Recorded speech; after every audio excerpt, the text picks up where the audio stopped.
오늘 우리 함께 묵상할 말씀은 사무엘상 31장 1절에서 6절입니다. 사무엘상 31장 1절에서 6절의 말씀 우리 찾으셨으면 함께 읽겠습니다. 31장 1절입니다. 블레셋 사람들이 이스라엘을 침해 이스라엘 사람들이 블레셋 사람들 앞에서 도망하여 길보아 산에서 엎드려져 죽으니라. 블레셋 사람들이 사울과 그의 아들들을 추격하여 사울의 아들 요나단과 아비나답과 말기수아를 죽이니라. 사울이 패전함에 활 쏘는 자가 따라잡으니 사울이 그 활 쏘는 자에게 중상을 입은지라. 그가 무기를 든 자에게 이르되 내 칼을 빼어 그것으로 나를 찌르라. 할례 받지 않은 자들이 와서 나를 찌르고 모욕할까 두려워하노라 하나 무기를 든 자가 심히 두려워하여 감히 행하지 아니하는지라. 이에 사울이 자기의 칼을 뽑아서 그 위에 엎드러짐에 무기를 든 자가 사울이 죽음을 보고 자기도 자기 칼 위에 엎드러져 그와 함께 죽으니라. 사울과 그의 세 아들과 무기를 든 자와 그의 모든 사람이 다 그날에 함께 죽었더라. 아멘. 할렐루야. 한번 우리 앞뒤 좌우 옆 사람 서로 인사하죠. 하나님 당신을 사랑하십니다. 한번 고백하겠습니다. 나는 복받은 사람입니다. 네, 우리 교회는 복받은 교회입니다. 네, 우리 가정은 복받은 가정입니다. 하나님의 은혜가 늘 우리와 함께하는 줄로 믿습니다. 오늘은 가시, 걸릴 것인가 삼킬 것인가 라는 제목으로 말씀을 전하겠습니다. 오늘 본문은 사울이 전쟁에서 패배하고 죽는 장면을 이렇게 기록하고 있는데요. 지금 사울의 전쟁에서 사울의 패배해서 죽는 이 전쟁의 상황에서 제일 중요한 것은 뭐냐면 하나는 무게이고 하나는 가시입니다. 무거운 인생 살았기 때문에 죽게 되었고 또 가시에 걸렸기 때문에 패배하게 되었다는 것입니다. 그래서 우리는 어떻게 해야 될까요? 할 수만 있는 대로 반대로 하면 되겠죠. 무겁지 말고 가벼운 인생 살아가시길 소망합니다. 또 가시에 걸리지 말고 은혜로 가시를 잘 다스리시는 우리 주의 백성들 모두 되시기를 소망합니다.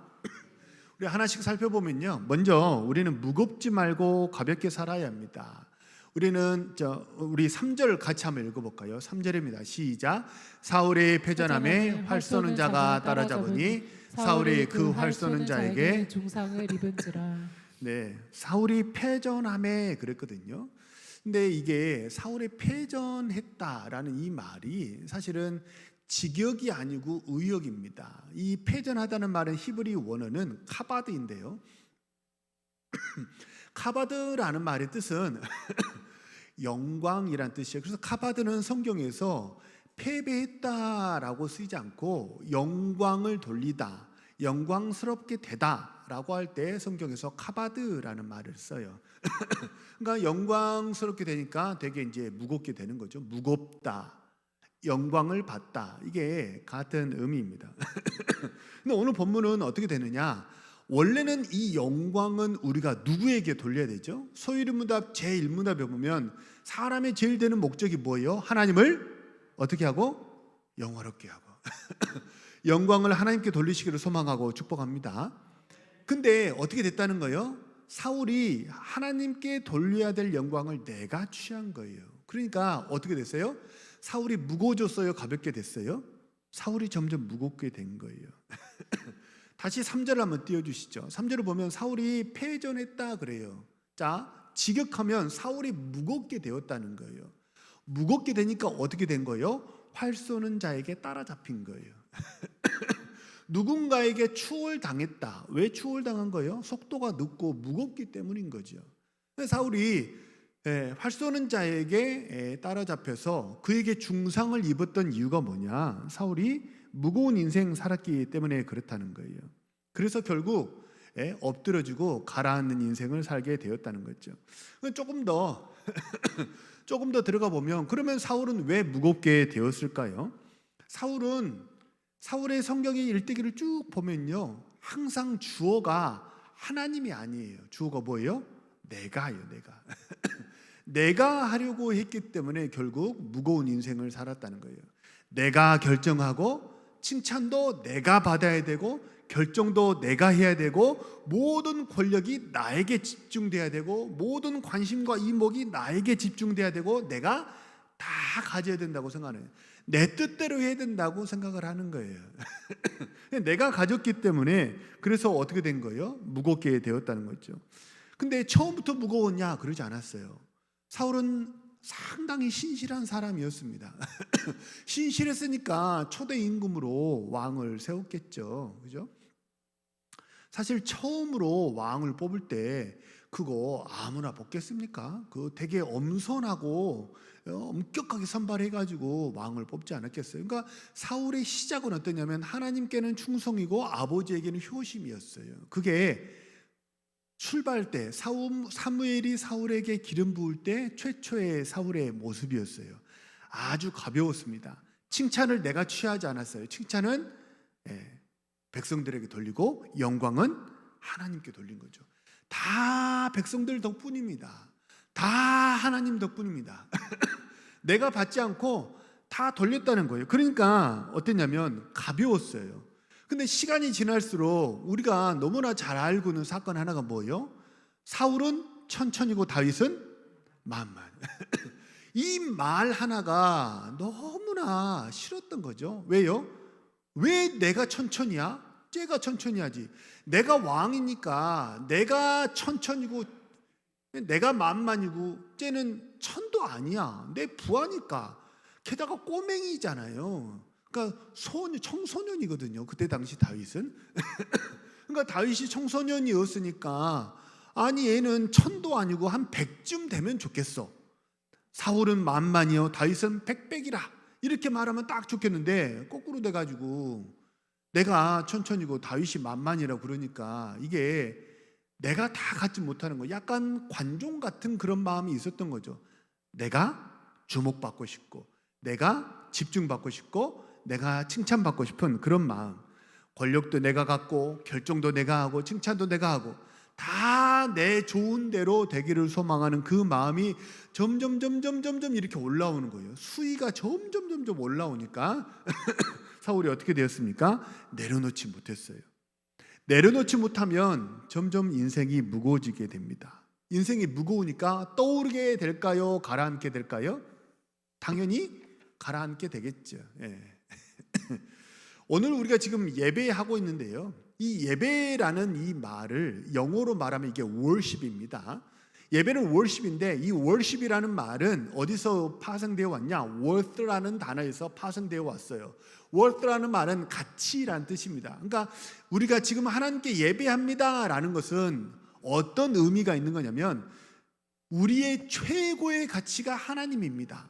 우리는 하나님을 무겁게 여깁니다. 모든 영광은 하나님께 있습니다. 하나님 영광 받아주세요 라고 하는 그 신앙 고백이 오늘 우리가 드리는 예배인 줄로 믿습니다. 자, 우리가 오늘 찬양하고 기도하고 예배하는데요, 우리의 예배를 통해서 오직 하나님께서만 영광 받으시기를 간절히 소망합니다. 아멘입니까? 네. 근데 우리가 하나님을 영화롭게 하잖아요. 그러면 어떻게 되냐면, 그러면 우린 빈털털이냐? 그렇지 않아요. 우리가 하나님을 영화롭게 하면 하나님께서 우리를 존귀하게 해주실 줄로 믿으시길 바랍니다. 3일상 2장 30절 우리 같이 한번 읽어볼까요? 시작. 나를 존중히 여기는 자를 내가 존중히 여기고 나를 멸시하는 자를 내가 경멸하리라. 존중이 영광이에요. 그러니까 우리가 하나님을 영화롭게 하면 하나님이 우리를 어떤 사람으로 만들어줘요? 존귀한 사람으로 만들어줘요. 근데 내가 하나님을 멸시한다는 게 막 깎아내린다는 뜻보다는 이게 앞뒷말이 대꾸니까 우리가 하나님께 돌려야 될 영광을 돌리지 않고 뭐예요? 내가 갖는다는 거죠. 특별히 하나님을 깎아내리거나 신은 없어. 하나님 존재하지 않아. 하나님은 되게 나쁜 분이야. 이건 뭐냐면 다 깎아내리는 거잖아요. 특히 이런 말은 하지 않았어요. 특별히 이런 말은 하지 않았지만 하나님께 돌려야 될 영광을 돌리지 않고 내가 취하면 그러면 어떻게 되냐면 그게 멸시하는 거예요. 멸시와 경멸은 대꾸를 이룹니다. 우리가 하나님께 돌려야 될 영광을 돌리지 않으면 어떻게 되냐면 우리도 같이 깔아앉는 그런 인생이 되는 거예요. 이게 사무엘상 2장 30절인데요. 사무엘상 2장 30절의 전후 맥락이 어떻게 되냐면요. 이게 엘리 대제사장에게 하나님이 경고하신 메시지입니다. 너 나 존중 여기면 나도 너를 존귀하게 해주지만 너 나 멸시하면 나도 너를 경멸할 거야. 하나님이 엘리 대제사장에게 이렇게 살짝 뭐 하는 거냐면 경고 말씀을 주시는 거예요. 왜 이런 경고를 하셨느냐? 엘리는 대제사장이잖아요. 그러니까 그 무엇보다 그 누구보다 하나님을 영화롭게 해야 될 사람임에도 불구하고 어떠냐면 엘리가 하나님을 영화롭게 하지 않아요. 엘리가 노년에 정말 존귀하게 여기고 고귀하게 여기고 귀중하게 여겼던 게 뭘까요? 그게 엘리의 자식들이었어요. 엘리의 두 아들 홈니와 비느하스가 교회의 헌금을 횡령했습니다. 되게 중한 죄죠.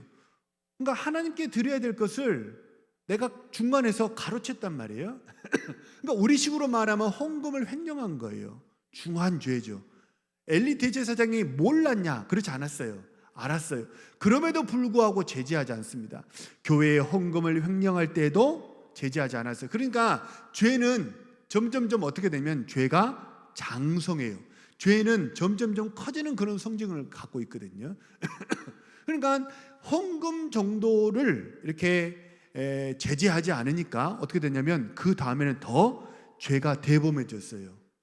하나님의 성전에서 수종두는 여인들과 불륜의 관계를 맺게 됩니다.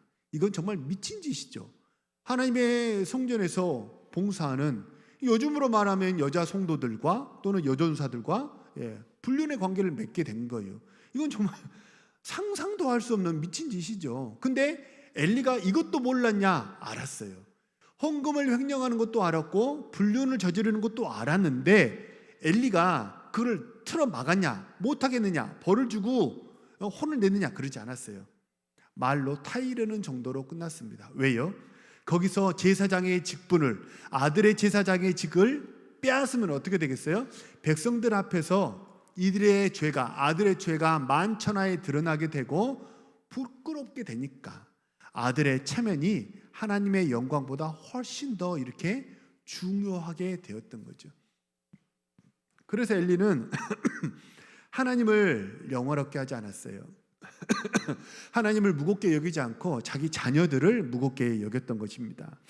사무엘상 4장 18절에 보면 엘리가 어떻게 죽었느냐? 엘리의 죽음이 이제 의자에 앉아 있다가 뒤로 넘어져서 목이 부러져서 죽었다. 그런데 그 이유를 뭐라고 그러냐면 나이가 많고 비대한 까닭이라 이렇게 성경은 그 원인을 기록해 놨거든요. 비대한 까닭이라 이게 무슨 뜻이에요? 그러니까 성경은 영적인 책입니다. 육신의 건강 상태를 기록하는 책이 아니고 모든 게 다 영적인 책이에요. 영적인 메시지가 있는 책이거든요. 그러니까 비대한 까닭이라 이게 무슨 뜻일까요? 엘리 대제사장이 내려놓고 하나님께 올려드리지 않고 내가 움켜쥐면서 어떤 인생을 살았다는 거예요? 무거운 인생을 살았다는 거예요. 그래서 엘리가 죽었던 이유가 뭐냐? 이렇게 넘어져 가지고 이렇게 어떤 사고로 죽게 됐냐? 그게 아니고 결국 하나님을 영화롭게 하지 않아서 죽게 되었다라고 성경이 지금 비유적으로 이렇게 이야기를 하고 있는 거죠. 바라고 소망합니다. 오늘 예배하신 우리 모든 사랑하는 동은의 성도님들, 우리는 모두 무겁지 말고 가벼운 인생 살아가시기를 소망하고 축복합니다.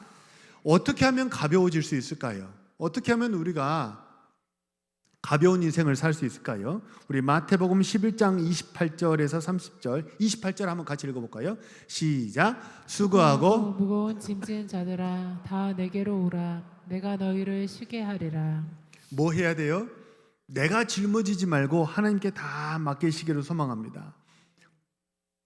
하나님께 드려야 될 것까지 내가 다 이고 지고 머리에 다 이고 지고 있으면 어떻게 돼요? 그러면 목 디스크 걸려요. 내가 다 이고 지고 있으면 나만 무거워요. 그러니까 이게 다 좋은 것 같아도 이게 권력이 집중되잖아요. 그게 결코 좋지 않아요. 그만큼 무겁고 괴로워요. 그러니까 어떻게 해야 돼요? 우리는 내가 이고 지지 말고 다 하나님께 맡기시기를 소망하고 축복합니다. 내가 짐지지 말고, 내가 주장하지 말고 하나님 시간표에 맡기시기를 소망하고 축복합니다. 내가 움켜쥐지 말고 하나님의 계획표에 순종하시기를 바랍니다. 그러면 어떻게 되느냐? 그러면 무겁지 않고 가벼운 인생을 살 수 있게 될 줄로 믿습니다. 두 번째로 우리는 모두 이제 가시에 걸리지 말아야 돼요. 하나는 무게고요. 무겁지 말아야 돼요. 절대 무겁지 말아야 돼요. 두 번째는 가시에 걸리지 말아야 됩니다. 어떻게 해야 가시에 걸리지 않을 수 있느냐? 그 가시에 걸리지 않는 비결이 어디 있냐면요. 가시에게 있는 게 아니고 사실은 나에게 있어요. 가시에 걸리지 않는 비결 나에게 있어요. 내가 건강하고 내가 강하면 그러면 가시에 걸리지 않게 될 줄로 믿으시길 바랍니다. 근데 반대로 내가 약하니까 가시가 세게 보이는 거예요. 자, 사울 시대에 오늘 본문에도 나오지만 사울 시대에 진짜 큰 가시가 하나 있었는데 그 가시가 뭐냐면 블레셋이었습니다. 블레셋은 사울에게 아주 큰 가시였습니다. 사울을 사는 내내 괴롭혔고요. 결국에 사울을 죽게 한 게 블레셋이라는 가시였습니다. 자, 그런데 똑같은 블레셋이 사울에게는 괴롭히는 가시였고 죽이는 가시였거든요. 다윗에게는 어땠을까요? 사무엘하 5장 8장을 보면 이 5장과 사무엘 하는 이제 다윗이 왕이 된 이후 시대거든요. 그러니까 5장과 8장은 사무엘하 전체에서 초반부에 해당하죠. 그러니까 다윗이 왕이 되자마자 블레셋이 2번이나 쳐들어옵니다. 아, 다윗이 왕이 됐다고? 예? 다윗이 강해지기 전에 초장의 기선을 제압해야 돼. 아주 약호로 꽉 이렇게 눌러줘야 돼. 이런 마음을 가지고 2번이나 쳐들어왔거든요. 근데 어떻게 됐을까요? 이 2번의 전쟁에서 블레셋이 이겼나요? 다윗이 이겼나요? 블레셋이 다윗에게 힘 한번 쓰지 못해요. 다윗이 이 2번의 전쟁을 완전히 완승하게 됩니다. 우리 사무엘하 8장 1절 같이 한번 읽어봅니다. 시작. 그 후에 다윗이 블레셋 사람들을 쳐서 항복을 받고 블레셋 사람들의 손에서 메대간 말을 빼앗느니라. 그러니까 블레셋이 약해졌냐? 그러지 않아요. 블레셋은 똑같은 블레셋이에요. 이 창세기의 블레셋은 약한 블레셋이지만 사무엘상의 블레셋은 5개의 도시국가 체제를 완전히 정비하고 이제 강성해지고 진짜 주변 나라에 제대로 가시 노릇을 하는 그런 나라가 블레셋이거든요. 그러니까 블레셋은 똑같은 블레셋입니다. 근데 뭐가 달라졌어요? 상대가 바뀐 거예요. 상대가 누구였어요? 사무엘 상에서는 약했던 사울이었지만 사무엘 하에서는 강해진 다윗이었다는 거죠. 달라진 거죠. 사울에게 블레셋은 큰 가시였습니다. 왜 가시였냐면 우리가 너무나 잘 알듯이 사울에게 성령이 떠나갔어요. 그래서 어떻게 됐냐면 악신이 사울을 괴롭히기 시작했어요. 그러니까 사울이 속 사람이 점점 약해지니까 물리적으로 밖에 있는 사람들이 블레셋이라는 나라가 어떻게 된 거예요? 아주 센 가시처럼 괴롭히는 그런 인생을 살게 됐다는 거예요. 다윗은 정반대입니다. 다윗은 반대로 블레셋은 큰 문제가 되지 않았어요. 왜 큰 문제가 되지 않았냐? 블레셋이 봐줘서 그랬냐? 그렇지 않아요. 블레셋은 다윗을 아주 그냥 괴롭히려고 작정을 했거든요. 그럼에도 불구하고 다윗에게 괴롭히는 가시가 되지 않았던 것은 다윗이 뭐 했기 때문이에요? 기름 부음을 받고 다윗이 성령 충만했기 때문입니다. 그러니까 성령 충만한 다윗에게 블레셋은 더 이상 가시가 되지 않았던 거죠. 우리도 마찬가지입니다. 혹시 우리 성도님들 혹시 생선 좋아하세요? 생선 좋아하세요? 저는 아버지 고향이 전라도 완도이셔서 그래서 어려서부터 생선, 김, 미역 전 지금도 파래 되게 좋아해요. 파래, 김 엄청 좋아합니다. 파래도 그 축축한 파래 말고 건파래 있죠. 건파래 아주 좋아요. 건파래 그냥 밥도둑이에요 저는. 생선도 좋아하는데요. 제가 어려서부터 늘 봤던 거는 이제 굴비 옛날에는 지금처럼 이렇게 고등어가 많지는 않았던 것 같고요. 굴비를 많이 먹었던 것 같은데 저희 어머니 굴비 드시는 거 보면요, 굴비 뭣도 씹어 먹어요? 뼈도 다 씹어 먹어요. 심지어 뭣도 먹어요?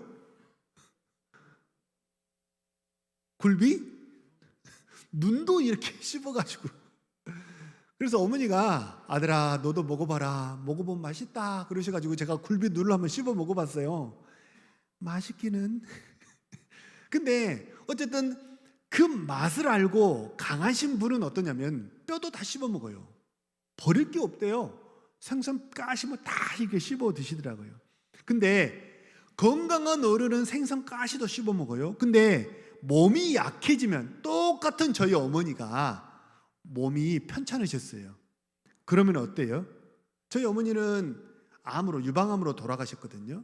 그 항암하실 때 생선 가시 드셨을까요? 못 드셨을까요? 생선 가시는커녕 밥도 못 먹어요. 왜요? 몸이 약하기 때문이에요. 몸이 약하면 밥을 못 먹어요. 죽을 드시더라고요. 그리고 심지어 죽도 잘 못 드셔가지고 제가 강화도 고구마를 늘 이렇게 사다가 드렸거든요. 그래서 강화도 고구마 드시면서 어머니가 늘 뭐라고 그러시냐면 아들아 네가 사준 고구마가 그거 먹고 내가 변 봤다. 그거 먹고 내가 힘이 나더라. 얼마 안 남았다. 뭐 하란 얘기예요? 또 사오란 얘기죠. 그러니까 똑같은 어머니인데 똑같은 저희 어머니예요. 근데 건강하고 힘이 있을 때는 생선 가시도 다 씹어 먹어요. 근데 몸이 약해지면 어떻게 되냐면 죽도 못 먹어요. 죽도. 똑같은 사람인데 내가 충만하잖아요. 내가 성령으로 충만하면 가시를 할지라도 그 가시를 바꿔가지고 나에게 축복의 도구로 바꿀 수 있을 줄로 믿으시길 바랍니다. 왜냐하면 가시가 있기 때문에 더 뭐 하게 돼요? 더 기도하게 돼요. 가시가 있기 때문에 더 기도하게 되고 가시가 있기 때문에 더 한눈 팔지 않고 더 깨어 있을 수 있기 때문에 그렇습니다. 그래서 내가 건강하기만 하면, 내가 하나님을 바라보기만 하면, 그러면 어떠냐면 그 가시도 나에게 유익한 도구로 바뀌어질 줄로 믿으시길 바랍니다. 그래서 뭐라고 그러냐면, 이걸 성경에서 뭐라고 그러냐면 합력해서 선을 이룬다고 그래요. 모든 일이, 심지어 좋은 것은 좋은 것대로 나에게 복이 되고 험한 고난도 그것을 나는 어떻게 바꿔버려요? 복으로 바꿔버려요. 예수 그리스도는, 하나님 아버지는 세상의 모든 험하고 독성 있고 악한 것들을 먹을 수 있는 생수로, 먹을 수 있는 깨끗한 것으로 바꿔버리는 초강력 필터가 되는 줄로 믿으시길 바랍니다. 그래서 내가 성령 충만하면, 내가 건강하면 어떻게 되냐면요, 이게 좋은 것이냐 나쁜 것이냐 상관이 없어요. 합력해서 선을 이루게 된다는 거예요. 근데 반대도 얼마든지 가능합니다. 반대로 내가 연약하면요, 고난은 고난대로 나에게 힘든 거리가 되고, 심지어 무엇도 축복도 나를 넘어지게 하는 올무가 될 수 있어요. 왜요? 목사님 왜 축복이 올무가 될 수 있나요? 축복을 받으면, 자, 내가 복을 받았어요. 그러면 어떻게 해야 돼요? 이게 수학만 공식이 있는 게 아니고 신앙생활도 공식이 있거든요. 내가 응답받고 축복받으면 그러면 어떻게 돼요? 하나님께 영광 돌리고 이웃에게 덕을 베푸는 게, 그게 공식인 줄로 믿으시길 바랍니다. 근데 내가 건강하지 않아요. 그러면 어떻게 되냐면 하나님께 돌려야 될 영광을 내가 취하는 거예요. 마치 사울처럼. 누가 잘해서 된 거예요? 하나님 은혜로 된 거예요? 내가 노력해서 된 거예요? 내가 건강하지 않으면, 내가 영이 쇠하면 어떻게 되냐면 내가 한 것만 보여요. 하나님이 하시는 하나님의 손길 발자국은 안 보여요. 하나님의 손자국 발자국은 안 보이고 뭔만 보이냐면 오직 내 노력만, 내 땀만 보이는 거예요. 그러니까 이게 내가 한 달 동안 죽고 살고 회사에서 일해서 내가 번 돈이지 어떻게 하나님이 이게 주신 거야? 축복도 뭐가 될 수 있어요? 넘어지는 올무가 될 수 있어요. 고난은 오죽하겠습니까? 왜 나만 이런 일이 생기는 거야? 다 웃고 다 재미지게 잘 사는 것 같은데 왜 나만 이런 일이 생기는 거야? 하나님이 나는 사랑하지 않나 봐. 뭐요? 고난이 탁 이렇게 뭐요? 쫙 뻗어 올라오는 가시가 되는 거예요. 축복도 가시가 되고 고난도 가시가 돼요. 그래서 이걸 뭐라 그래요? 모든 것이 합력해서 뭘 이루어요? 화를 이루는 거예요. 내가 건강하면 모든 것이 합력해서 소원을 이루게 되지만 내가 건강하지 않으니까 모든 것이 합력해서 다 뭐예요? 넘어지는 올무가 되더라는 거예요. 사람이 미워질 때 있으세요? 세상이 싫어질 때 있으세요? 잘 하던 일들도 그렇게 하기 싫을 때가 있으세요? 이게 무슨 사인이에요? 면역력이 떨어지고 있다는 사인이에요. 영적인 면역력이 떨어지고 있다는 사인이에요. 남편이 싫어. 냄새도 싫고 방귀 뀌는 건 더 싫고, 아내도 싫어. 아내도 싫고 아내의 잔소리는 더 싫어. 자식들은 짐이야. 좀 나 좀 내버려둬. 나도 좀 쉬자. 다 싫어지는 거예요. 사람이 미워지고 일하기가 싫고 다 귀찮고 가시가 돋은 거거든요. 가시가 돋았다는 게 무슨 뜻이냐면 나의 영적인 면역력이 떨어지고 있다는 신호예요. 뭐 해야 돼요? 체력을 보강해야 돼요. 영적인 면역력을 보강해야 돼요. 우리 다 같이 이사야 40장 30절 31절 같이 한번 읽습니다. 시작. 소년이라도 피곤하며 곤비하며 장정이라도 넘어지며 쓰러지되 오직 여호와를 앙망하는 자는 새 힘을 얻으리니 독수리가 날개치며 올라감 같을 것이요 다른 박질하여도 곤비하지 아니하겠고 걸어가도 피곤하지 아니하리로다. 소년은 옛날에 진짜 옛날 그 레슬링 선수 심고노 씨 혹시 기억하세요? 심고노 금메달리스트, 그 심고노 씨가 금메달 딴 다음에 막 이런저런 CF 찍으면서 뭐라고 찍었냐면 CF 광고 중에 심고노도 감당하지 못할 어린이 체력 뭐 이 블라블라 이런 말이 있었거든요. 그러니까 어린이는요, 소년은요 체력이 어른보다 훨씬 더 좋아요. 우리 아들 보면 저녁에 잠자러 그러면 억울하대요. 우리 아들은 자라고 그러면 억울하대요. 왜 뭐가 억울해? 그러면 더 놀아야 되는데 왜 자야 되냐고. 나에게는 그 이순신 장군의 후예인가 봐. 신에게는 아직 12%의 체력이 남아 있습니다. 뭐 이런 거예요. 더 막 놀고 싶은 거죠. 소년은 체력의 상징이고요. 장정도 건강함의 상징이잖아요. 근데 어떻다는 거예요? 소년도 피곤할 때가 있다는 거예요. 장정도 넘어지며 쓰러질 때가 있다는 거예요. 세상에 누가 지치지 않는 사람이 어디 있겠습니까?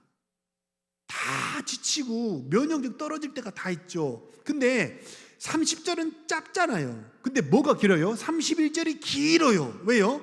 30절이 중요한 게 아니고 31절이 중요하기 때문인 줄로 믿으시기 바랍니다. 뭐 하라는 거예요? 피곤할 때, 곤비할 때, 넘어졌을 때, 쓰러졌을 때 뭐 하라는 거예요? 여호와를 앙망하시는 우리 사랑하는 주의 백성들 되시길 소망합니다. 하나님 봐야 돼요. 하나님 시간표 안에 들어가고 하나님 계획표 안에 들어가야 돼요.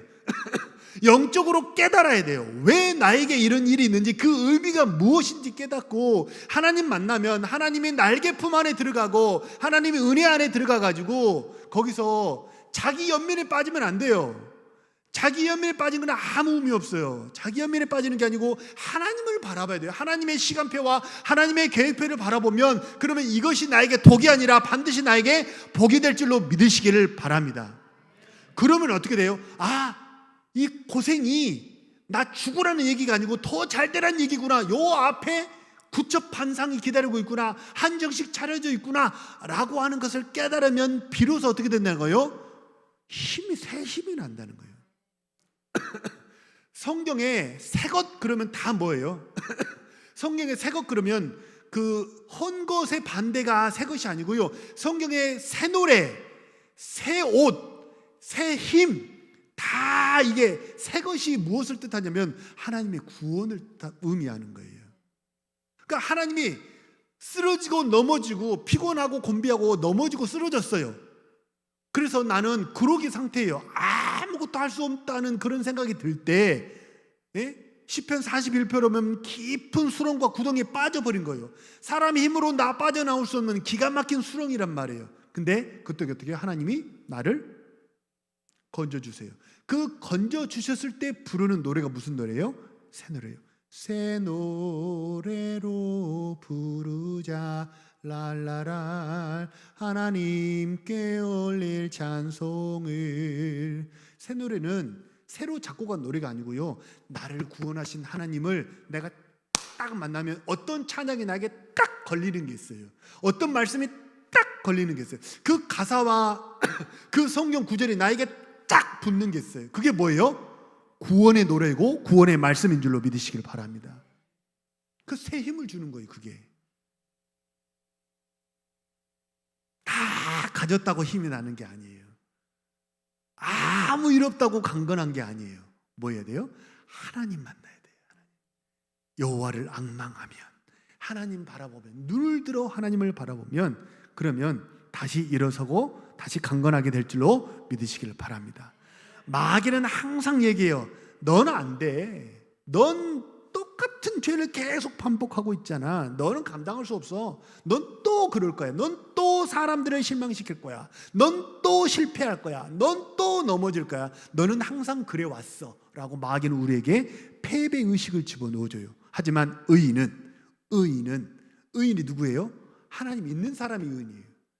죄 없는 사람이 의인이 아니고 하나님 믿고 의지하는 사람이 의인이에요. 의인은 7번 넘어질지라도 8번 다시 일어나게 되는 줄로 믿으시기 바랍니다. 마귀가 우리에게 속삭이면 뭐라고 받아쳐야 돼요? 넌 똑같아. 넌 또 넘어질 거야. 너는 항상 그래왔어. 그러면 어떻게 받아쳐야 돼요? 그래, 나는 약해. 하지만 하나님이 나를 다시 붙잡아서 새 힘을 주실 거야 라고 받아치시고 마귀를 대적하시기를 소망하고 축복합니다. 그럼 어떻게 돼요? 이기는 거예요. 그럼 이기는 거예요.